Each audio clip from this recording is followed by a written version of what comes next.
Hi everyone, দিনটা ছিল 6 September, teachers ডের পর দিন। আমার 5th ব্যাচের স্টুডেন্টরা মিলে আমাকে সারপ্রাইজ দিয়েছিল। এটা আমার জীবনে ফার্স্ট টিচার্স ডে সেলিব্রেশন ছিল। তো thank you all my student.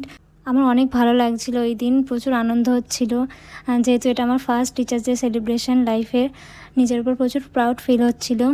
আর সবচেয়ে বড় কথা, মেহেন্দি হচ্ছে আমার জীবনের, ছোট্টবেলা থেকে মেহেন্দিকে আমি প্রচুর ভালোবাসতাম। আমার এখনও মনে আছে 2021-এ 26শে জুলাই আমি প্রথম মেহেন্দির কাজ পেয়েছিলাম। মানে এর আগে আমি কাজ করেছিলাম, তো টাকা নিতাম না। তো সেবার আমি প্রথম কাজ করে 800 টাকা ইনকাম করেছিলাম, ফার্স্ট টাইম। আমার এখনও মনে আছে, প্রচুর স্পেশাল ছিল সেই দিনটা। তারপর থেকে আমার মেহেন্দির প্রতি আরও ভালোবাসা বেড়ে যায়।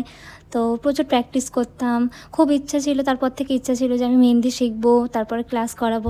তো ফাইনালি 2-2.5 বছর চেষ্টার পর আমি আজকে এই জায়গায় টিচার্স ডে সেলিব্রেট করছি। অনেক বকবক করে ফেললাম, ভিডিওটা ভালো লাগলে লাইক করে দিও।